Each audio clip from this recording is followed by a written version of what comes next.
નમસ્કાર વિદ્યાર્થી મિત્રો, આપણે આની પહેલા 6 કાર્ડ શીખી ગયા.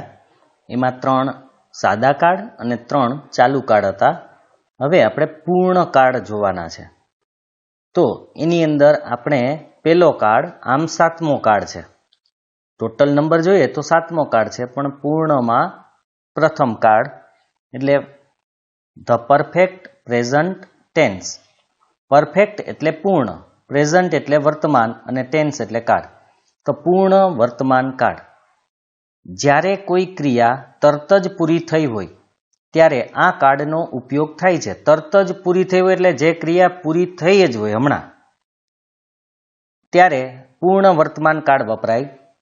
પૂર્ણ વર્તમાન કાળ નજીકના ભૂતકાળ અને વર્તમાન કાળને જોડે છે. એટલે કે વર્તમાન કાળ અને ભૂતકાળની વચ્ચેનો. ભૂતકાળ એટલે ક્રિયા પૂરી થઈ ગઈ હોય, અહીંયા હજી પૂરી જ થઈ હોય એટલે વર્તમાન કાળ પણ છે અને ભૂતકાળ પણ છે, એની વચ્ચેનો છે. બરાબર યાદ રાખજો, વર્તમાન કાળ પણ પૂર્ણ વર્તમાન કાળ એટલે કે હજુ ક્રિયા પૂરી જ થઈ હોય. કોઈ ક્રિયા ચાલતી હોય અને પૂરી જ થઈ હોય ત્યાર પછી આપણે જે વાત કરીએ એને પૂર્ણ વર્તમાન કાળ કહેવાય. તો એની આપણે હકાર વાક્ય રચના જોઈએ. હકાર વાક્ય રચનામાં પેલા કર્તા પ્લસ હેઝ અથવા હેવ પ્લસ V3.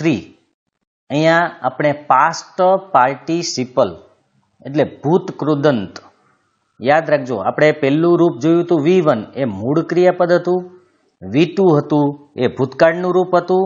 હવે V3 એટલે પાસ્ટ પાર્ટિસિપલ એટલે કે ભૂત કૃદંત. તો યાદ રાખજો, કોઈ પણ પૂર્ણ કાળ હોય તો એ પૂર્ણ કાળની અંદર હંમેશા V3 આવશે જ, પ્લસ કર્મ પ્લસ બાકીના શબ્દો. તો કર્તા બરાબર અહીંયા કર્તા પછી હેઝ અથવા હેવ હેઝ એ યાદ રાખજો, પ્લસ V3 એટલે કે ભૂતકૃદંત પ્લસ કર્મ પ્લસ બાકીના શબ્દો. પેલું વાક્ય છે he has swum in the lake. બરાબર જોજો, અહીંયા હી છે એક વચન છે માટે હેઝ આવ્યું, અને ભૂતકૃદંત સ્વિમ મૂળ ક્રિયાપદ હતું, એનું ભૂતકાળનું રૂપ હતું સ્વામ અને એનું ભૂતકૃદંત છે સ્વમ. In the lake. તો અહીંયા તે તળાવમાં તર્યો છે. બરાબર યાદ રાખજો, તર્યો છે એટલે કે તરવાની ક્રિયા પૂરી થઈ ગઈ, તર્યો છે. કદાચ આપણે એમ કહી શકીએ કે તરીને બહાર આવી ગયો એમ. તો તે તળાવમાં તર્યો છે, આ પૂર્ણ ભૂતકાળ છે. They have lived in Jamnagar. તો અહીં પણ તમે બહુવચનનું જો ક્રિયાપદ હતું એટલે હેવ મૂકેલ છે જોઈ શકો છો. પછી લીવનું ભૂતકાળ લીવડ અને ભૂતકૃદંત પણ લીવડ જ થશે. ભૂતકૃદંત પણ બધાના કોઈના અલગ હોઈ શકે, કોઈને ડી લગાડીને થઈ શકે. જેમ ભૂતકાળનું રૂપ અલગ અલગ હોય એમ ભૂતકૃદંત પણ અલગ અલગ હોય. કેટલાય એવા ક્રિયાપદ છે કે જેમના ભૂતકાળ અને ભૂતકૃદંત સમાન છે, કેટલાયના અલગ છે અને કેટલાય એવા છે કે ત્રણેય સરખું જ છે. જેમ કે કટ, કટ અને કટ, પૂટ, પૂટ અને પોટ. એટલે કે ક્રિયાપદ પૂટ, ભૂતકાળનું રૂપય પૂટ અને ભૂતકૃદંત પણ પૂટ જ હોય. એટલે અહીંયા લીવડ એનું ભૂતકૃદંત છે ઇન જામનગર. તેઓ જામનગરમાં રહ્યા છે. તેઓ જામનગરમાં રહ્યા છે. Radha and Krishna have. બે નામ છે એટલે બહુવચન ગણાશે, માટે એની સાથે હેવ અને ગો એનું ભૂતકાળ હતું વેન્ટ અને એનું ભૂતકૃદંત છે ગોન. એટલે go, went, gone to Vrindavan. Radha અને કૃષ્ણ વૃંદાવન ગયા છે. એટલે કે જવાની ક્રિયા એની પૂરી થઈ ગઈ, ગયા છે. કરણ હેઝ ડ્રંક મિલ્ક. કરણે દૂધ પીધું છે એટલે કે પીવાની ક્રિયા અહીંયા પૂરી થઈ ગઈ. તો આ પૂર્ણ વર્તમાન કાળ છે, એટલે કે એની ક્રિયા છે એ પૂરી થઈ ગઈ હોય. હવે નકાર વાક્ય. નકાર વાક્યમાં બધા વાક્યોની જેમ હેઝ કે હેવ છે એના પછી નોટ મૂકવું. હેઝ કે હેવ હોય એના પછી નોટ મૂકી દેવાનું, એટલે કર્તા પ્લસ હેઝ અથવા have plus not plus V3 એટલે પાસ્ટ પાર્ટિસિપલ પ્લસ કર્મ પ્લસ બાકીના શબ્દો. એટલે અહીંયા હેવ કે હેઝ પછી નોટ મૂકવાનું છે, બસ આટલે નકાર બની જશે. તો he has not swum in the lake. તે તળાવમાં તર્યો નથી. અહીંયા જે તરવાની ક્રિયા છે એ હજી પૂરી થઈ નથી. એટલે આમ આપણે તરવાની ક્રિયા, આપણે કીધું કે પૂર્ણ વર્તમાન કાળ છે, એટલે તરવાની ક્રિયા પૂરી નથી થઈ, મતલબ કે તરવું હજી તરવાનું શરૂ પણ ન કર્યું એવું બની શકે. They have not lived in Jamnagar. તેઓ જામનગરમાં રહ્યા નથી. તેઓ જામનગરમાં રહેતા નથી. રહ્યા નથી નહીં, પણ રહેતા નથી. Radha and Krishna have not gone to Vrindavan. Radha અને કૃષ્ણ વૃંદાવન ગયા નથી. Karan has not drunk milk. કરણે દૂધ પીધું નથી. તો આ રીતે હેવ કે હેઝ પછી તમે નોટ મૂકો એટલે નકાર થઈ જશે. બાકી કર્તા, કર્મ અને બાકીના શબ્દોને ભૂતકૃદંત એટલે કે V3 છે એમનેમ રહેશે. ખાલી તમારે હેઝ કે હેવ પછી નોટ મૂકવાનું છે. હવે પ્રશ્નાર્થ વાક્ય. એમાં સૌ પ્રથમ હેઝ અથવા હેવને આગળ લઈ લેવાનું, કર્તાને પાછળ, પ્લસ V3 એટલે કે પાસ્ટ પાર્ટિસિપલ એટલે કે ભૂતકૃદંત, પ્લસ કર્મ પ્લસ બાકીના શબ્દો પ્લસ પ્રશ્નાર્થ ચિહ્ન. તો અહીંયા આપણે જે દર વખતે કરતા હતા એ જ છે, હેવ કે હેઝને આગળ લઈ લેવાનું. એટલે આગળના કાર્ડ તમને આવડતા હોય ને તો આ પ્રશ્નાર્થ વાક્ય બનાવવામાં કોઈ વાંધો જ નથી. હેઝ કે હેવ આગળ, કરતા પાછળ, બાકી જે છે એમનેમ કે V3 એમનેમ આવે, કર્મ એમનેમ, બાકીના શબ્દો પ્લસ પ્રશ્નાર્થ ચિહ્ન. તો has he swum in the lake. તે તળાવમાં તર્યો છે. Have they lived in Jamnagar. તેઓ જામનગરમાં રહ્યા છે. Have Radha and Krishna gone to Vrindavan. Radha and Krishna વૃંદાવનમાં ગયા છે. અહીંયા આપણે આમ પણ પૂછી શકીએ છીએ કે શું રાધા એન્ડ કૃષ્ણ વૃંદાવનમાં ગયા છે? બધામાં આવું થઈ શકે. જો કે શું તે તળાવમાં તર્યો છે? શું તેઓ જામનગરમાં રહ્યા છે? શું કરણે દૂધ પીધું છે? એટલે કે હેઝ કરણ ડ્રંક મિલ્ક. હા, ડ્રંક, ડ્રિંક એનું ભૂતકાળનું રૂપ છે ડ્રેન્ક અને એનું ભૂતકૃદંત છે ડ્રંક. ડ્રિંક, ડ્રેન્ક અને ડ્રંક. તો હેઝ કરણ ડ્રંક મિલ્ક એટલે કે કરણે દૂધ પીધું છે. તો આ રીતની રચના છે. એટલે આમાં તમારે પૂર્ણ વર્તમાન કાળ આવે ત્યારે તમારે યાદ રાખવાનું છે, એક વચન કરતા હોય તો હેઝ અને બહુવચન કરતા હોય તો હેવ આવશે. પણ આઈ સાથે હેવ આવે છે એ એક યાદ રાખજો. આઈ એક વચન હોવા છતાં એની સાથે હેવ આવે છે. આઈ હેઝ નથી હોતું, આઈ હેવ હોય છે. હવે WH પ્રશ્નાર્થ વાક્ય. Who has got 80 marks in English? who સાથે હંમેશા હેઝ જ આવશે. આપણે આગળ પણ વાત કરી હતી કે who સાથે હંમેશા એક વચનનું ક્રિયાપદ જ આવે. તો who સાથે હેઝ, ગોટ, આ છે એ ગેટનું ભૂતકૃદંત છે ગોટ. 80 marks in English. તો કોણે અંગ્રેજીમાં 80 માર્ક પ્રાપ્ત કર્યા છે? કોણે અંગ્રેજીમાં 80 માર્ક પ્રાપ્ત કર્યા છે? તો હવે આની વાક્ય રચના જુઓ તો પેલા હુ, પ્લસ અહીંયા હેજ જ આવશે પ્લસ V3 એટલે કે ભૂતકૃદંત પ્લસ અહીંયા કર્મ જ છે 80 માર્ક્સ ઇન ઇંગ્લિશ એ આખું ભેગું જ છે એક કર્મ ગણશું અને પ્રશ્નાર્થ ચિહ્ન what have you eaten this morning what have you eaten this morning એટલે કે આ સવારે તમે શું ખાધું છે આ સવારે તમે શું ખાધું છે હવે એમાં પેલા વોટ પછી હેવ હેવ શા માટે આવ્યું યુ છે એટલે હેવ આવ્યું એટલે કે આ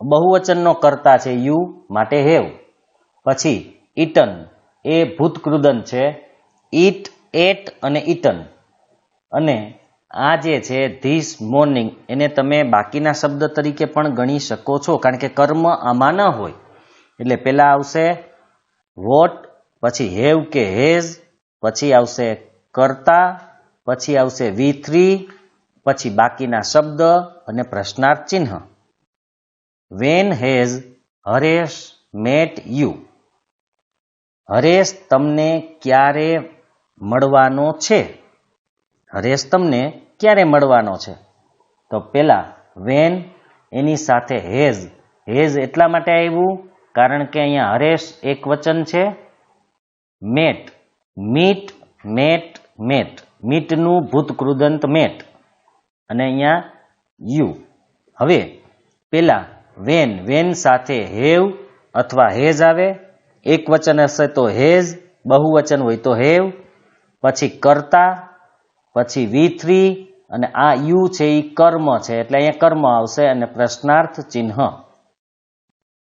where has the thief hidden વેર એટલે ક્યાં થીપ એટલે ચોર હિડન એટલે સંતાયો મતલબ ચોર ક્યાં સંતાયો છે ચોર ક્યાં સંતાયો છે તો પેલા વેર સાથે હેવ અથવા હેઝ આવે અહીંયા હેઝ એટલા માટે આપ્યું કારણ કે ધ થીપ એક વચન છે એટલે કે એક ચોરની વાત છે માટે એક વચનનું ક્રિયાપદ હેઝ આવશે અને આ V3 છે હિડન હાઇડનું હિડન તો હવે પેલા વેર પછી હેવ હેઝ પછી કર્તા પછી V3 અહીંયા સ્થળનું નામ નથી એ આપણે કર્મ તરીકે ગણી લેશું એટલે કે સ્થળનું નામ આવશે આના જવાબમાં એટલે અહીંયા તમારે આટલું જ યાદ રાખવાનું વેર પછી હેવ હેઝ પછી કર્તા પછી V3 which bike has Ankit boat પેલા વિચ સાથે આપણે કીધું હતું કોઈ પણ વસ્તુ હશે એટલે વિચ બાઇક હેઝ એટલા માટે એવું અંકિત છે અંકિત એક વચન છે નામ છે બોટ એટલે અહીંયા બાઈનું ભૂતકૃદંત છે બોટ ખરીદ્યું હવે અંકિતે કયું બાઇક ખરીદ્યું છે અંકિતે કયું બાઇક ખરીદ્યું છે હવે વાક્ય રચના જોઈએ તો પેલા વિચ બાઇક એ ભેગું છે પછી હેઝ અથવા હેવ આવે અહીંયા હેઝ એટલા માટે છે એક વચન છે એટલે તો પેલા વિચ બાઇક પછી હેવ અથવા હેઝ પ્લસ કર્તા પ્લસ V3 આની અંદર પણ કર્મ ન હોય કારણ કે વિચ છે એટલે આ રીતની વાક્ય રચના થશે હવે આગળની વાક્ય રચના જોઈએ whose dress have you borrowed whose એટલે કોનું ડ્રેસ એટલે અહીંયા આપણે પહેરવેશ કે ગણવેશ કે ગમે તે કહી શકીએ અથવા કપડા માટે પણ છે કોના કપડા ડ્રેસ એટલે અહીંયા હેવ યુ બોરોવડ એટલે ઉછીના લેવું હવે બરાબર જોજો પેલા whose ડ્રેસ એ પણ ભેગું જ રહેશે પછી હેવ આવ્યું કારણ કે યુ છે હેઝ પણ આવી શકે જો એક વચનનો કરતા હોત તો યુ છે એટલે હેવ અને V3 બોરો એટલે ઉછીના લેવું બોરોવડ એનું ભૂતકૃદંત છે તો તમે કોનો ડ્રેસ ઉછીનો લીધો છે હવે વાક્ય રચનામાં whose ડ્રેસ ભેગું પછી હેવ કે હેઝ આવે પ્લસ કર્તા plus V3. Whom have you met today? તો અહીં whom છે કર્મ તરીકે કોઈ વ્યક્તિની વાત હોય ત્યારે આવે. whom have you met today? આજે તમે કોને મળ્યા છો? આજે તમે કોને મળ્યા છો? તો આપણે અહીંયા પેલા whom પછી હેવ કે હેઝ આવે પણ યુ છે એટલે હેવ છે. મીટનું ભૂતકાળ અને ભૂતકૃદંત મેટ છે. વધારાના શબ્દ તરીકે અહીં ટુડે છે. તો હવે વાક્ય રચના જોઈએ. whom પ્લસ હેવ કે હેઝ પ્લસ કર્તા પ્લસ V3 પ્લસ બાકીના શબ્દ અને પ્રશ્નાર્થ ચિહ્ન. બાકીના શબ્દ તો દરેકમાં લખવા હોય તો લખી શકાય જો રાખવા હોય તો, એટલે બાકીના શબ્દ માટે નથી. મેઇન તમારે એ જ જોવાનું છે કે WH વાળો કોઈ શબ્દ છે, પછી એની સાથે હેવ કે હેઝ આવે એ, પછી V3 ક્યાં આવે એ જ જોવાનું છે ખાલી. How many runs has Sachin made? How many એટલે કેટલા, રન્સ ગણી શકાય એવી વસ્તુ છે એટલા માટે. હેઝ સચિન એક વચન છે માટે હેઝ, અને મેડ એ મેકનું ભૂતકૃદન છે મેડ. મેક MAKE મેક એનું ભૂતકૃદન છે મેડ. તો સચિને કેટલા રન કર્યા છે, અથવા મેડ એટલે બનાવ્યા છે. તો સૌથી પહેલા હાઉ મેની રન્સ એના ભેગું જ રહેશે. પછી હેવ કે હેઝ આવે પણ અહીંયા એક વચનનો કરતા છે એટલે હેઝ આવ્યું, અને V3 બાકીના શબ્દ લખવા હોય તો તમે લખી શકો છો, નહીતર પ્રશ્નાર્થ ચિહ્ન જો હોય તો. તો આપણે વાક્ય રચના જોઈએ. તો પેલા હાઉ મેની રન્સ અથવા અહીંયા કોઈ પણ વસ્તુ પ્લસ હેવ કે હેઝ પ્લસ કરતા plus V3. How much oil has she bought? અહીંયા તેણીએ કેટલું તેલ, ઓઇલ એટલે તેલ, બોટ એટલે ખરીદવું, તેણીએ કેટલું તેલ ખરીદ્યું છે?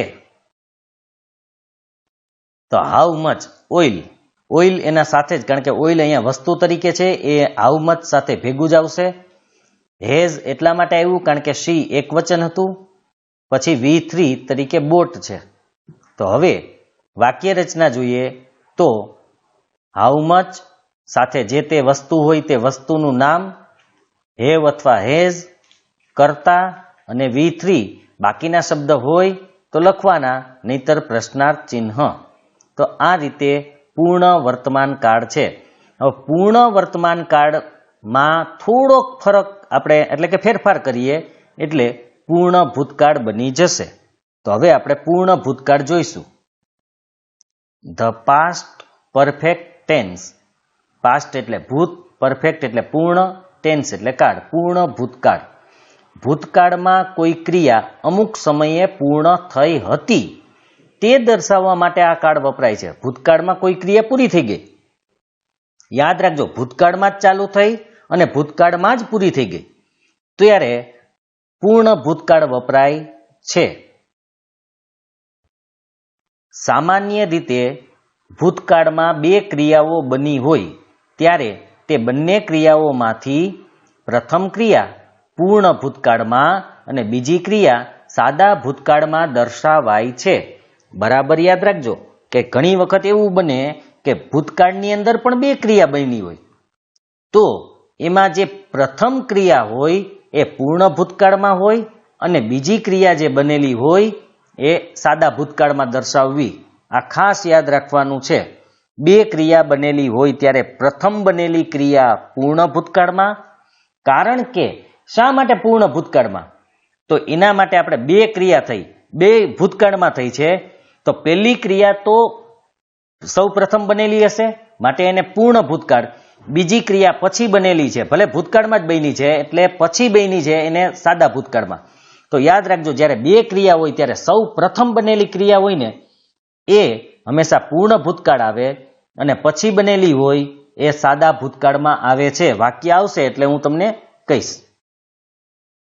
આ કાળની ઓળખ દર્શાવતા શબ્દમાં વેન, બિફોર, આફ્ટર, ધેટ આવા શબ્દો આવતા હોય છે. હવે હકાર વાક્ય રચના આપણે જોઈએ.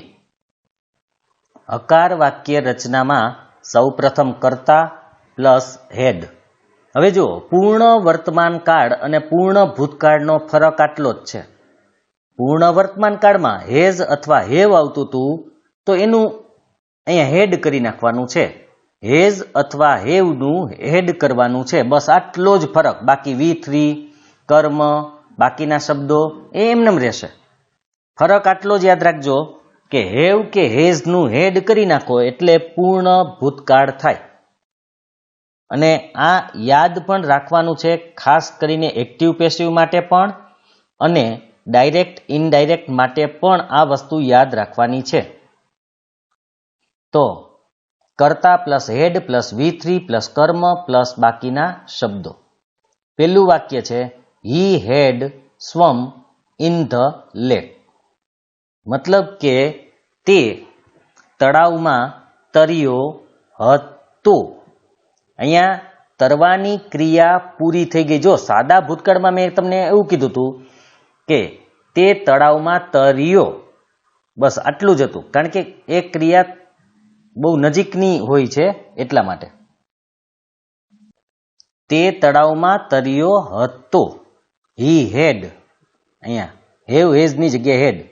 They had lived in Jamnagar. તેઓ જામનગરમાં રહ્યા હતા. હવે નથી અત્યારે રહેતા, પણ પેલા રહ્યા હતા. Radha and Krishna had gone to Vrindavan. Radha અને કૃષ્ણ વૃંદાવનમાં ગયા હતા. કરણ હેડ ડ્રંક મિલ્ક. કરણે દૂધ પીધું હતું. હવે પાંચમું અને જે છઠ્ઠું વાક્ય છે એ બે ક્રિયાવાળું છે. જુઓ અહીંયા બે ક્રિયાઓ સાથે દર્શાવેલી છે. આપણે જોઈ લઈએ. વેન, આપણે કીધું હતું આની ઓળખ માટે when. When I reached my friends house he had finished his homework. હવે અહીંયા બે ક્રિયા છે. એક એના ફ્રેન્ડના ઘરે પહોંચવાની. જો આનું હું ગુજરાતી પેલા કરી દઉં કે વેન એટલે જ્યારે હું મારા મિત્રના ઘરે અથવા તો મકાને, હાઉસ એટલે ઘર પણ થાય, મકાન જે કયો એ, તો જ્યારે હું મારા મિત્રના ઘરે પહોંચ્યો ત્યારે, અહીંયા વેન છે એટલે જ્યારે ત્યારે આવશે જ. તો જ્યારે હું મારા મિત્રના ઘરે પહોંચ્યો ત્યારે તેણે હિઝ હોમવર્ક એટલે પોતાનું હોમવર્ક, ફિનિશ્ડ એટલે પૂરું કરી લીધું હતું. હેડ છે એટલે અહીંયા બે ક્રિયા થઈ. એક મિત્રના ઘરે પહોંચવાની અને એક હોમવર્ક કરવાની. તો પેલા કઈ ક્રિયા થઈ? તો કે મિત્રના ઘરે ગયો એની પેલા તો હોમવર્ક પૂરું થઈ ગયું હતું. તો આપણા માટે પ્રથમ ક્રિયા થઈ ગઈ હોમવર્ક વાળી. માટે આપણે શું કીધું હતું? જે પ્રથમ ક્રિયા હોય ને એને પૂર્ણ ભૂતકાળ એટલે હેડથી દર્શાવેલી છે. જુઓ, અને બીજી ક્રિયા હોય એ સાદા ભૂતકાળમાં છે. જો ખાલી રીચડ જ આપ્યું છે. આપણે કીધું હતું કરતા પછી ભૂતકાળનું રૂપ આવે તો સાદો ભૂતકાળ. તો અહીંયા સાદો ભૂતકાળ છે, આ પૂર્ણ ભૂતકાળ છે. કારણ કે હોમવર્ક કરવાની ક્રિયા પહેલા થઈ હતી, પછી એ મિત્રના ઘરે પહોંચ્યો છે. માટે પહેલા જે ક્રિયા થઈ હોય એ પૂર્ણ ભૂતકાળમાં હોય, પછી જે ક્રિયા થાય એ સાદા ભૂતકાળમાં હોય. તો બરાબર જોજો, અહીંયા બે ક્રિયાઓ છે કે જ્યારે હું મારા મિત્રના ઘરે પહોંચ્યો ત્યારે તેણે હોમવર્ક કરી લીધું હતું. મતલબ કે હોમવર્ક કરવાની ક્રિયા પહેલા થઈ ગઈ હતી, પછી પહોંચવાની ક્રિયા થઈ છે. તો આ ખાસ યાદ રાખજો. આપણે વાત કરી હતી ભૂતકાળની જ બંને ક્રિયા છે. પહોંચ્યો એ પણ ભૂતકાળ છે અને પૂરું કરી લીધું હતું એ પણ ભૂતકાળ છે. પણ પૂરું કરવાની ક્રિયા પહેલા થઈ હતી એટલે પૂર્ણ ભૂતકાળમાં દર્શાવેલ છે. પહોંચવાની ક્રિયા પછી થઈ હતી માટે એને સાદા ભૂતકાળમાં દર્શાવેલ છે. હવે છઠ્ઠું વાક્ય, the patient had died before the doctor came. હવે ડાઇડ મૃત્યુ પામવું, અહીંયા જો બિફોર એની ઓળખ માટે છે. પેશન્ટ એટલે દર્દી, કેમ એટલે આવ્યા. કમનું ભૂતકાળનું રૂપ છે કેમ. બરાબર યાદ રાખજો. તો અહીંયા પણ બે ક્રિયા છે. એક ક્રિયા છે ડોક્ટરના આવવાની અને એક ક્રિયા છે પેશન્ટના મરવાની. તો પેલા કઈ ક્રિયા થઈ? તો કે અહીંયા બિફોર એટલે પેલા. તો patient had died before the doctor came. મતલબ કે ડોક્ટર આવ્યા એની પહેલા પેશન્ટ છે એ મૃત્યુ પામ્યા હતા. મતલબ મૃત્યુ પામવાની ક્રિયા છે એ પ્રથમ ક્રિયા છે, માટે એને હેડ એટલે કે પૂર્ણ ભૂતકાળથી દર્શાવેલ છે. ડોક્ટરના આવવાની ક્રિયા પછી થઈ એટલે કે બીજી ક્રિયા છે, એ સાદા ભૂતકાળમાં દર્શાવેલ છે. જો કેમ એટલે સાદો ભૂતકાળ. બીજું કે વેનથી જ્યારે આપણે વાક્ય બનાવ્યું હતું ત્યારે સાદા ભૂતકાળવાળી ક્રિયા પહેલા લખેલી હતી, પૂર્ણ ભૂતકાળવાળી ક્રિયા પછી લખેલી હતી. જ્યારે બીફોરથી બનાવો ત્યારે પૂર્ણ ભૂતકાળ પહેલા આવે અને સાદો ભૂતકાળ પછી આવે. જોજો બરાબર કે દર્દી મૃત્યુ પામ્યો એ પહેલા લખેલું છે આપણે, એટલે જો આફ્ટર હોત ને અહીંયા આફ્ટર, તો આ પહેલા લખવાનું થાત કે the doctor came after the patient died, એટલે કે ડોક્ટર દર્દીના મૃત્યુ પામ્યા પછી આવ્યા. બરાબર યાદ રાખજો, આફ્ટર હોત તો આ બદલી જાત, પણ બિફોર છે એટલે યાદ આટલું જ રાખજો.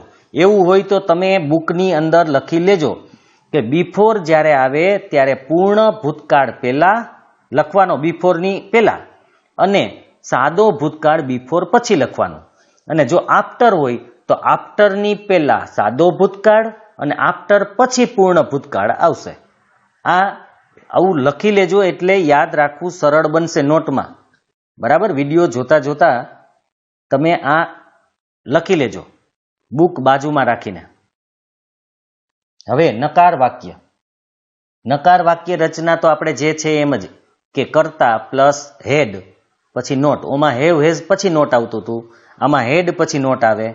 પછી ભૂતકૃદન છે એ એમનેમ, એટલે કે V3 પ્લસ કર્મ પ્લસ બાકીના શબ્દો, એટલે કર્તા હેડ નોટ, હેડ પછી નોટ પછી ભૂતકૃદન કર્મ અને બાકીના શબ્દો. He had not swum in the lake, તે તળાવમાં તર્યો હતો નહીં, તે તળાવમાં તર્યો હતો નહીં. They had not lived in Jamnagar, તેઓ જામનગરમાં રહ્યા હતા નહીં. Radha and Krishna had not gone to Vrindavan, Radha અને કૃષ્ણ વૃંદાવનમાં ગયા હતા નહીં. હતા એ ખાસ ધ્યાન રાખજો, પૂર્ણ ભૂતકાળમાં હતા શબ્દ આવે તો હતા નહીં. કરણ હેડ નોટ ડ્રંક મિલ્ક, કરણે દૂધ પીધું હતું નહીં. તો આ તો બરાબર છે. હવે આનું નકાર બનાવવા માટે પણ હેડ પછી નોટ મૂકવાનું છે, એટલું યાદ રાખજો આમાં પણ. બાકીના એમને જો when I reached my friends house, એ એમનેમ જ છે, એમાં કંઈ નથી કરવાનું. હી હેડ પછી નોટ મૂકી દેજો, ફિનિશ્ડ હિઝ હોમવર્ક, તો જ્યારે હું મારા મિત્રના ઘરે પહોંચ્યો તેણે તેનું હોમવર્ક કર્યું હતું નહીં. બરાબર યાદ રાખજો, હોમવર્ક ન કરવાની ક્રિયા પણ પહેલા જ થઈ હતી, પછી મિત્રના ઘરે પહોંચ્યો, મતલબ કે હોમવર્ક ન કર્યું એ પહેલા હતું, પછી મિત્રના ઘરે પહોંચ્યો. જો એ યાદ ન રહે તો એટલું યાદ રાખજો, હેડ પછી નોટ મૂકી દેવું બસ, એટલે એ પૂર્ણ ભૂતકાળમાં નકારનું વાક્ય બની જશે. The patient had not died before the doctor came, એટલે કે ડોક્ટરના આવ્યા પહેલા દર્દી મૃત્યુ પામ્યો હતો નહીં. ડોક્ટર આવ્યા એની પહેલા દર્દી મૃત્યુ પામ્યો ન હતો, ડોક્ટરના આવ્યા પછી મૃત્યુ પામેલ છે. તો આ રીતે હેડ પછી નોટ મૂકો એટલે નકાર વાક્ય બની જશે, બસ એટલું જ યાદ રાખવાનું છે. હવે પ્રશ્નાર્થ વાક્ય રચના, તો એમાં પણ જેમ આપણે આગળ હેવ અને હેઝ આગળ લીધું હતું, કરતા પાછળ લીધું હતું, એ જ રીતે હેડ આગળ, કરતા પાછળ, પછી V3 કર્મ અને બાકીના શબ્દો પ્લસ પ્રશ્નાર્થ ચિહ્ન. તો had he swum in the lake, had he swum in the lake, તે તળાવમાં તર્યો હતો. Had they lived in Jamnagar, એટલે કે તેઓ જામનગરમાં રહ્યા હતા. હેડ બધામાં આગળ જ છે, તમે જોઈ શકો છો, હેડ બધામાં આગળ લઈ લીધું છે. Had Radha and Krishna gone to Vrindavan, Radha અને કૃષ્ણ વૃંદાવન ગયા હતા. હેડ કરણ ડ્રંક મિલ્ક, કરણે દૂધ પીધું હતું. હવે આમાં એક ધ્યાન રાખવાનું છે કે હેડ પેલા લેવું પડે, એટલા માટે આપણે જો બીજું જે વાક્ય હતું હી હેડ ફિનિશ્ડ હિઝ હોમવર્ક, એને આગળ લઈ આવ્યા. જુઓ અહીંયા તો had he finished his homework, van વચ્ચે લઈ લીધું. જુઓ, વેન પેલા હતું એ ક્યાં આવી ગયું? વચ્ચે. અને એના પછી પેલું વાક્ય હતું એ પછી લખી નાખ્યું. જુઓ, મતલબ કે અહીંયા જે પૂર્ણ ભૂતકાળ વાળું વાક્ય, અલ્પ વિરામ પછી પૂર્ણ ભૂતકાળ વાળું વાક્ય હતું એ આપણે આગળ લઈ લીધું અને વેન પછીનું જે વાક્ય આખું હતું એ પાછળ લઈ લીધું. જો, વેન સહિત. બરાબર યાદ રાખજો, હેડ એમાં પાછળ આવતું હતું બીજા વાક્યમાં, એટલે પ્રશ્નાર્થ બનાવીએ એટલે એને પેલા લેવું પડે. તો had he finished his homework when I reached my friends house. હું મારા મિત્રના ઘરે પહોંચ્યો એની પેલા એને હોમવર્ક પૂરું કરી લીધું હતું. એટલે ખાસ આ એક માં યાદ રાખજો કે હેડ વાળું વાક્ય જો બીજું હોય, પ્રશ્નાર્થ બનાવતી વખતે હેડ વાળા વાક્યને આગળ લઈ લેવાનું અને બાકીના આગળનું જે વાક્ય હતું એને પાછળ લખી નાખવાનું. પછી એમાં અલ્પ વિરામ કરવાનું નથી. આગળ હતું આમાં કરવાનું નથી. હું તમને પાછું બતાવી દઉં. તો આ આપણું જે હકાર વાક્ય હતું કે when I reached my friends house he had finished his homework. તો આ વાક્ય છે ને એ પેલા લેવાનું છે અને હેડ એમાં પેલા લખી નાખવાનું. કરતા ક્યાં લખવાનો છે? પાછળ. હેડ પેલા અને કરતા પાછળ. અને એ વાક્ય પેલા લખવાનું અને વેન પછીનું વાક્ય એના પછી, એટલે કે પછી લખી નાખવાનું. અલ્પ વિરામ કાઢી નાખવાનું છે. ખાસ યાદ રાખજો, હેડ વાળું વાક્ય પેલા આવશે, એમાં પણ હેડ પેલા લખવાનો છે કારણ કે પ્રશ્નાર્થ છે અને કર્તાને હેડની જગ્યાએ મૂકી દેવાનું, અદલા બદલી કરવાની છે. એટલે આ વાક્ય પેલા લખવાનું, એની પાછળ આ વાક્ય જોડી દેવાનું છે. અલ્પ વિરામ પછી કરવાનું નથી. હવે આપણે છઠ્ઠું વાક્ય જોઈએ. હેડ the patient died before the doctor came. હવે આમાં જો કંઈ નહીં કરવું પડે, આમાં ખાલી હેડને આગળ જ લેવાનું છે ને ધ પેશન્ટ પાછળ આવશે. કારણ કે હેડ વાળું વાક્ય આમાં પેલા લખેલું હતું, એટલા માટે આમાં બીજો કોઈ ફેરફાર કરવાનો નથી.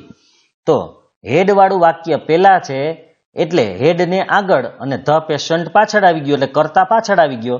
ડાઈડ બિફોર ધ ડોક્ટર કેમ એ એમને ખાલી હેડને આગળ અને ધ પેશન્ટ પાછળ.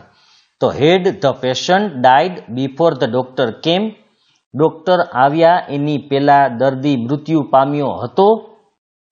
હા, આ વાક્યમાં જો આફ્ટર હોત તો આપણે ઉપર જે કર્યું એ જ મુજબ કરવું પડત. એ હું તમને બતાવી દઉં. તો અહીંયા આપણે સાતમું વાક્ય કર્યું, the doctor came after the patient had died. જો એમાં બિફોર હોય ને, એમાં જે પછી હોય ને, તો આફ્ટરમાં આપણે પહેલા લખ્યું જ હોય. બિફોર પછી જે હતું એ આફ્ટરમાં ક્યાં લખ્યું? પહેલા. અને આ જે છે એ પછી લખેલું છે. બરાબર જોજો. The doctor came after the patient had died. હવે એનું પ્રશ્નાર્થ બનાવવું હોય તો તમારે પહેલા આ લેવું પડશે, had the patient had died. તો આપણે ધ પેશન્ટ હેડ ડાઈડ લઈએ એટલે હેડને પહેલા લેવું પડે. તો હેડ ધ પેશન્ટ ડાઈડ. હવે આફ્ટર હોય ને તો એનું બિફોર કરવું પડશે, કારણ કે આફ્ટર હતું એમાં એવું લખેલું જુઓ કે ડોક્ટર આવ્યા પછી પેશન્ટ મૃત્યુ પામ્યો. તો અહીંયા આપણે પ્રશ્ન પૂછીએ તો કે ડોક્ટર આવ્યા પહેલા પેશન્ટ મૃત્યુ પામ્યો, એટલે અહીંયા બિફોર કરવું પડશે આફ્ટરનું. આમાં એક ફેરફાર રહેશે, વેનમાં કંઈ નહીં રહે, વેન તો એમનેમ જ રહેશે. વેન આગળ હોય તો વચ્ચે લઈ લેવાનું હતું, પણ અહીંયા જો આફ્ટર હોય અને હેડ વાળું વાક્ય છે એ પાછળ હોય તો હેડ વાળા વાક્યને પહેલા લેવાનું અને હેડને આગળ લઈ લેવાનું, કર્તાને પાછળ લઈ લેવાનું અને આફ્ટરની જગ્યાએ બિફોર મૂકી અને પેલું વાક્ય છે એ તમારે લખી નાખવાનું છે અને પ્રશ્નાર્થ ચિહ્ન મૂકી દેજો. આ રીતે કરવાનું છે. આ એક આપણે વધારાનું વાક્ય એટલે લખ્યું છે. હવે WH પ્રશ્નાર્થ વાક્ય. WH પ્રશ્નાર્થ વાક્યમાં પહેલું વાક્ય છે, અહીંયા 3 જ વાક્ય આપણે આપેલા છે અત્યારે. Why had they taken you to the science fair. Why એટલે શા માટે, ધે એટલે તેઓ, ટેકન એટલે અહીંયા લઈ જવું, ટેકનું ટેકન, યુ એટલે કે તને શા માટે, સાયન્સ ફેર એટલે વિજ્ઞાન મેળો, તને શા માટે વિજ્ઞાન મેળામાં લઈ ગયા હતા. Vote head your mother cooked before you went to home.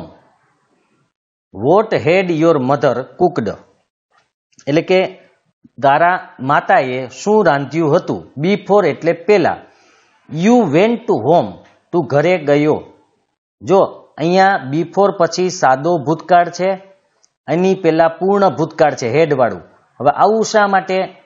તો અહીંયા પેલા રાંધવાની ક્રિયા હતી, કુકડ એટલે રાંધવું, અને ઘરે જવાની ક્રિયા પછી હતી. જો બિફોર એટલે અહીંયા પછી, મતલબ કે તું ઘરે ગયો એ ક્રિયા પછી થઈ છે અને રાંધવાની ક્રિયા પહેલા થઈ છે. તો તારા માતાએ શું રાંધ્યું હતું તારા ઘરે ગયા પછી, એટલે કે ઘરે ગયા પછી મતલબ કે એની પહેલા રાંધવાની ક્રિયા થઈ ગઈ હતી. તો તારી માતાએ તારા ઘરે ગયા પછી શું રાંધ્યું હતું? Which of the students had achieved the first rank? આમાં તો એક જ છે, which of the student, એટલે કે કયા વિદ્યાર્થીઓએ પેલો રેન્ક એટલે કે પેલો નંબર અચીવ્ડ પ્રાપ્ત કર્યો હતો. કયા વિદ્યાર્થીઓએ પેલો નંબર પ્રાપ્ત કર્યો હતો? ધ પરફેક્ટ ફ્યુચર ટેન્સ, પૂર્ણ ભવિષ્યકાળ, આપણો પૂર્ણનો ત્રીજો કાળ છે અને આમ ટોટલ 9મો કાળ છે. તો પૂર્ણ ભવિષ્યકાળ, અમુક ક્રિયા ભવિષ્યમાં કોઈ સમયે પૂરી થઈ ગઈ હશે તેમ દર્શાવવા આ કાળ વપરાય છે. જો ભવિષ્યમાં કોઈ ક્રિયા પૂરી થઈ ગઈ હશે, મતલબ ભવિષ્યમાં અત્યારે ચાલુ થઈ હોય તોય ભલે, ભવિષ્યમાં જ ચાલુ થઈ હોય અને ભવિષ્યમાં જ પૂરી થઈ હોય તો પણ ભલે, પણ ભવિષ્યમાં ક્રિયા પૂરી થઈ ગઈ હશે, અત્યારે ચાલુ હોય તો ભલે રહી. તો એના માટે આપણે હકાર વાક્ય રચના જોઈ લઈએ. હકાર વાક્ય રચના પેલા કર્તા પ્લસ વિલ અથવા શેલ, જે નિયમ આગળ કીધો તો એમ આઈ કે વી હોય તો શેલ લગાડી શકો, બાકી બધે વિલ, અને બધે વિલ મૂકવું હોય તો છૂટ છે. હવે હું તમને ખાલી વિલ કે શેલ બોલું તો તમારે વિલ મૂકવું હોય તો છૂટ છે, એ યાદ રાખજો. પછી હેવ, આમાં એક વધારાનું આવશે, બાકી V3 કર્મ અને બાકીના શબ્દો. હવે તમે જોઈ લ્યો ત્રણેયનો ડિફરન્સ. પૂર્ણ વર્તમાન કાળમાં હેવ હેઝ આવતું હતું, બાકી બધું આમનામ જ છે. જો કર્તા એમાંય હતું, V3 પણ હતું, કર્મ પણ હતું, ને બાકીના શબ્દો. તમારે ખાલી વચલા શબ્દ જ યાદ રાખવાના છે કે એમાં હેવ હેઝ આવતું હતું, પૂર્ણ ભૂતકાળમાં હેડ આવતું હતું, પૂર્ણ ભવિષ્ય કાળમાં વિલ શેલ હેવ આવશે. વિલ અથવા શેલ અને હેવ, બરાબર છે. હેવ હેઝ, પછી હેડ, પછી વિલ શેલ હેવ. આ થઈ ગયું, યાદ રાખવાનું સાવ સરળ જ છે. તો હવે will shall plus have, he will, he સાથે વિલ લગાડેલું છે એ આપણે ખબર જ છે. હવે તો he will have swum in the lake, તે તળાવમાં તર્યો હશે, મતલબ તરી લીધું હશે એને. હવે તેને તળાવમાં તરી લીધું હશે, બરાબર છે. તેને તળાવમાં તરી લીધું હશે, મતલબ કે તરવાની ક્રિયા પૂરી થઈ ગઈ હશે, હવે બહાર નીકળી ગયો હશે કદાચ. They will have lived in Jamnagar, તેઓ જામનગરમાં રહી લીધું હશે. એમને જામનગરમાં રહી લીધું હશે એટલે કે રહેવાની ક્રિયા એની પૂરી થઈ ગઈ હશે. Radha and Krishna will have gone to Vrindavan, મતલબ કે રાધા અને કૃષ્ણએ વૃંદાવનમાં જઈ ચૂક્યા હશે, મતલબ ગયા જ હશે, જવાઈ ગયું હશે એનાથી. એટલે રાધા એન્ડ કૃષ્ણ વૃંદાવનમાં જઈ ચૂક્યા હશે, એની જવાની ક્રિયા છે એ પૂરી થઈ ગઈ હશે ભવિષ્યમાં. આપણે એ નથી લખ્યું, વધારાના શબ્દ તરીકે તમે લખવું હોય તો લખી શકો, નેક્સ્ટ યર કે એવી રીતે, કે આવતા વર્ષે તેઓ, કે રાધા એન્ડ કૃષ્ણ આવતા વર્ષે વૃંદાવનમાં જઈ ચૂક્યા હશે, મતલબ કે એની જવાની ક્રિયા પૂરી થઈ ગઈ હશે. કરણ વિલ હેવ ડ્રંક મિલ્ક, કરણે દૂધ પી લીધું હશે. તો આ રીતે વિલ, આમાં અત્યારે આપણે વિલ જ મૂકેલા છે. આઈ કે વી હોય તો શેલ મૂકીને પણ વાક્ય લખી શકો છો. હવે નકાર વાક્ય રચના જોઈએ. તો નકાર વાક્યમાં આપણે જે હતું એ જ, પેલા કર્તા પ્લસ વિલ કે શેલ પ્લસ નોટ. હંમેશા આપણે આગળ જોયું હેવ કે હેઝ પછી નોટ, હેડ પછી નોટ, આમાં વિલ કે શેલ પછી નોટ, અને હેવ એના પછી આવશે. એ ખાસ યાદ રાખજો, હંમેશા સહાયકારક ક્રિયાપદ હોય એના પછી જ નોટ આવે. એટલે જ એમ ઇઝ આર પછી નોટ આવતું હતું, પછી વોઝ વર પછી નોટ આવતું હતું, પછી આની પહેલા આપણે સાદા ભવિષ્યકાળમાં જોયું તો એમાં પણ વિલ અને શેલ પછી નોટ આવતું હતું. બરાબર. તો ખાસ યાદ રાખજો, હેવ હેઝ પછી નોટ અને હેડ પછી નોટ. એટલે સહાયકારક ક્રિયાપદ આવેલું હોય તો એના પછી જ હંમેશા નોટ આવે. તો કર્તા પ્લસ વિલ અથવા shall plus not plus have plus V3 plus કર્મ પ્લસ બાકીના શબ્દો. તો આટલું તો પાછળ બધામાં સરખું જ આવશે. પૂર્ણ કાળમાં V3 કર્મ અને બાકીના શબ્દો બધામાં આવશે જ. અને કર્તા આગળ આટલા શબ્દો બધાના સરખા જ છે, ખાલી બદલે છે વચ્ચેના. એમાંય નોટ છે એ હંમેશા આના પછી જ આવશે. મતલબ કે have has not, had not, will shall not, આમાં વધારાનું હેવ આવશે. એક ભવિષ્યકાળમાં આ બધું યાદ રાખવાનું છે તમારે. આની આગળ આપણે ચાલુ કાળ જોયો તો ત્યારે બી આવ્યું હતું, આની અંદર હેવ આવ્યું છે. હવે પેલું વાક્ય હી કર્તા તરીકે, વિલ પછી નોટ, હેવ, V3 તરીકે સ્વમ, ઇન ધ લેક. તો તે તળાવમાં તર્યો હશે, એટલે તરી ચૂક્યો હશે નહીં, મતલબ એને તરી લીધું હશે નહીં. They will not have lived in Jamnagar. તેઓ જામનગરમાં રહી ચૂક્યા હશે નહીં. હજી રહેવાની ક્રિયા એની પૂરી થઈ હશે નહીં. અહીંયા Radha and Krishna will not have gone to Vrindavan. Radha અને કૃષ્ણ વૃંદાવનમાં જઈ ચૂક્યા હશે નહીં. Karan will not have drunk milk. કરણે દૂધ પી લીધું હશે નહીં. આપણે ન ઘણી વાર ખબર જ હોય કે આ ક્રિયા ન થઈ હોય અથવા આ ક્રિયા થઈ ગઈ હશે. જેમ કે હું કહું કે આવતા માર્ચમાં તમારી પરીક્ષા પૂરી થઈ ગઈ હશે, તો એ પૂર્ણ છે, પૂરી થઈ ગઈ જ હશે. બરાબર, તમે પરીક્ષા આપી ચૂક્યા હશો.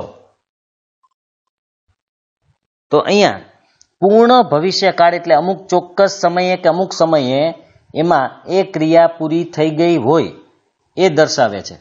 હવે પ્રશ્નાર્થ વાક્ય. પ્રશ્નાર્થ વાક્યમાં દરેકની જેમ જ તમારે સહાયકારક ક્રિયાપદ એટલે કે અહીંયા વિલ અને શેલ આગળ અને કર્તાને પાછળ લેવાના છે.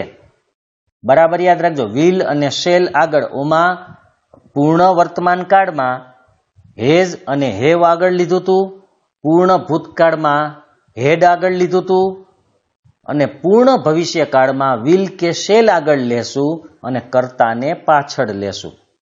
પછી હેવનું હેવ, V3, કર્મ, બાકીના શબ્દો પ્લસ પ્રશ્નાર્થ ચિહ્ન. આ રીતે તમારે મૂકવાનું છે. પ્રથમ વાક્ય છે will he have swum in the lake. તે તળાવમાં તરી ચૂક્યો હશે અથવા તેને તરી લીધું હશે. તેણે તળાવમાં તરી લીધું હશે. Will they have lived in Jamnagar. તેઓએ જામનગરમાં રહી લીધું હશે. Will Radha and Krishna have gone to Vrindavan. એટલે કે રાધા અને કૃષ્ણએ વૃંદાવનમાં જઈ ચૂક્યા હશે. Will Karan have drunk milk. કરણે દૂધ પી લીધું હશે. તો આ રીતે મેં તમને પહેલા પણ કીધું હતું, વાક્ય રચના જો તમે યાદ રાખી લેશો તો તમે નવા વાક્યો પણ બનાવી લેશો. એમાં કંઈ છે જ નહીં દરેકની અંદર. ને આ ત્રણ કાળમાં તો સાવ સરળ જ છે. વર્તમાન કાળ એટલે હેવ હેઝ વચ્ચે મૂકવાનું છે કર્તા પછી. પૂર્ણ ભૂતકાળ હોય તો કર્તા પછી હેડ મૂકવાનું છે. અને પૂર્ણ ભવિષ્યકાળ હોય તો શેલ, વિલ અને હેવ મૂકવાનું છે. આ બધાની પાછળ પછી V3, કર્મ અને બાકીના શબ્દો તો આવવાના જ છે. બરાબર યાદ રાખજો. તમે સરખાવશો એટલે તમને ખબર પડી જશે. મેં તમને કીધું તો અલગથી વાક્ય રચના પણ લખતા રહેજો. એક કોષ્ટક આખું બનાવી લેજો વાક્ય રચનાઓનું, કે પેલા કાર્ડનું નામ, પછી કાર્ડ માં જે હકાર, નકાર અને પ્રશ્નાર્થ અને પછી એની વાક્ય રચના, આ રીતે એક કોષ્ટક બનાવજો. બીજું કોષ્ટક તમે WH વાક્યવાળું પણ બનાવી શકો કે હું હોય તો સાદા વર્તમાન કાળમાં કેવી રીતે આવે, સાદા ભૂતકાળમાં વાક્ય રચના કેમ આવે, સાદા ભવિષ્યકાળમાં કેમ આવે, ચાલુ વર્તમાન, ચાલુ ભૂતકાળ, ચાલુ ભવિષ્યમાં કેમ આવે, એ રીતે બનાવી લેજો. બરાબર? એટલે તમને કાળમાં કોઈ પ્રોબ્લેમ નહીં આવે, કારણ કે આ તમારે 12 ધોરણ સુધી બધા કાર્ડ આમનામ રિપીટ જ આવવાના છે, એટલે આ યાદ રાખવાના જ છે. તો વાક્ય રચના આવડી જશે એટલે કાર્ડના વાક્યોમાં કોઈ પ્રોબ્લેમ નહીં થાય, સમજવામાં કોઈ અઘરું નથી. વાક્ય રચના જ સમજવાની છે અને ખાસ તો યાદ રાખવાની છે. એ યાદ રહી જશે એટલે બધું યાદ રહી જશે. હવે ટેન્સ એટલે કે કાળમાં માત્ર આપણે 3 કાર્ડ બાકી છે. 9 કાર્ડ આપણે પૂર્ણ કર્યા, હવે 3 કાર્ડ બાકી છે. એ છે ચાલુ પૂર્ણ, એટલે કે ચાલુ પૂર્ણ વર્તમાન કાળ, ચાલુ પૂર્ણ ભૂતકાળ અને ચાલુ પૂર્ણ ભવિષ્યકાળ. એટલે આપણા 12 કાર્ડ પૂરા થઈ જશે. એટલે આવતો જે પાર્ટ અથવા ભાગ છે એ કાર્ડનો છેલ્લો ભાગ હશે. તો વાક્ય રચના મેં કીધું એમ સમજી લેજો બરાબર, એટલે સમજવામાં કોઈ પ્રોબ્લેમ નહીં આવે.